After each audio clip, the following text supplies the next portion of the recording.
Reka mbifurize kugubwa neza aho muherereye hose. Ngiye kubagezaho amakuru mashya nk'ibisanzwe. Ngiye kubabwira yuko M23 yaba yirukanywe muri Bitonga. Abarwanyi ba Wazalendo na FRDC kuri uyu wa mbere, ubwo ni ku itariki ya 6 Gicurasi, bigambye ko birukanye M23 ku musozi wa Bitonga ku butaka mu gace ka Masisi muri Kivu y'Amajyaruguru.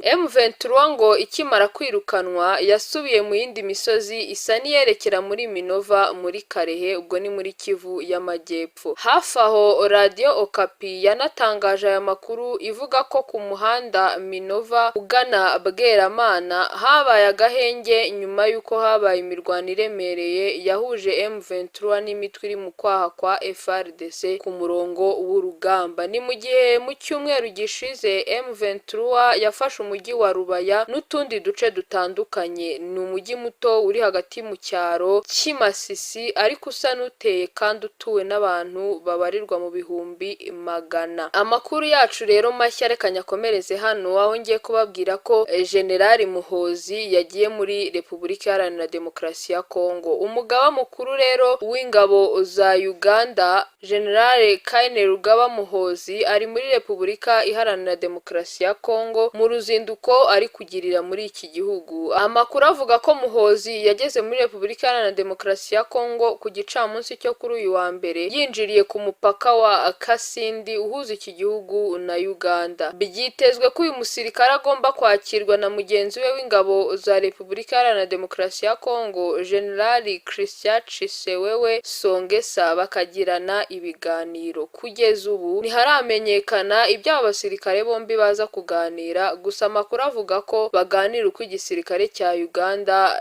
UPDF na FRDC cya Repubulika Iharanira Demokarasi ya Kongo byarushaho gushimangira ubufatanye. Kuva mu myaka 3 ishize impande zombi zisanzwe zifatanya mu bikorwa bya gisirikare byiswe Operation Shuja yo guhiga umutwe w'iterabwoba wa ADF. General Muhozi kandi yasuye Repubulika Iharanira Demokarasi ya Kongo mu gihe imirwano ikomeje kujya mbere hagati y'ingabo za Kongo n'inyeshyamba zo mu mutwe wa M23. Ni imirwano byitezwe ko ishobora gufata indi ntera mu minsi mike iri imbere nyuma y'igitero Kinshasa ishinja ziriya nyeshyamba kugaba ku nkambi y'impunzi ya Mugunga iherereye mu burengerazuba bw'umujyi wa Goma. General Muhozi mu myaka yashize yakunze kugaragaza ko atemeranya na leta ya Repubulika Iharanira Demokarasi ya Kongo yita M23 umutwe w'iterabwoba, agaragaza abayigize nk'abanyekongo barwanira uburenganzira bwabo. Reka nkomereza amakuru yacu kuri iyi nkuru aho ngiye kubabwira ko abantu bagera kuri 50 bamaze imyaka 7 bishyuza akarere indishyi ya miliyoni 32 z'amafaranga y'u Rwanda. Abantu rero bagera kuri 50 bamaze imyaka igera kuri 7 bishyuza amafaranga agera kuri miliyoni 32 z'amafaranga y'u Rwanda nyuma y'uko imyaka yabo yangijwe n'ikiyaga Gihangano cyeguriwe ikigo gishinzwe amazi, isuku n'isukura WASAC. Aba baturage n'abari bahinze mu gishanga cya Bishya kiri mu rwabano rw'imirenge ya Rwabicuma na Busasamana mu karere ka Nyanza. Imyaka n'imitungo byegeranye n'iki kiyaga byarengewe n'aya mazi. Abaturage bakavuga ko bamaze igihe kitari gito biruka ku ndishyi bemerewe batarahabwa. Hari umuturage waganiriye n'itangazamakuru wavuze ko izo ndishyi bazitegereje kugeza n'ubu ariko bahebye. Yabivuze muri aya magambo ati: "Twahingagamo imyaka yose huzura harimo imyaka irarengerwa, baravuga ngo bazatubarira ibyangijwe twishyurwe, twarategereje turaheba." Undi muturage waganiriye n'itangazamakuru yagize ati: "Imyaka 7 irashize bahora batubwira ngo tuzishyurwa, twarategereje turaheba, turasaba ko twakwishyurwa amafaranga y'imitungo yacu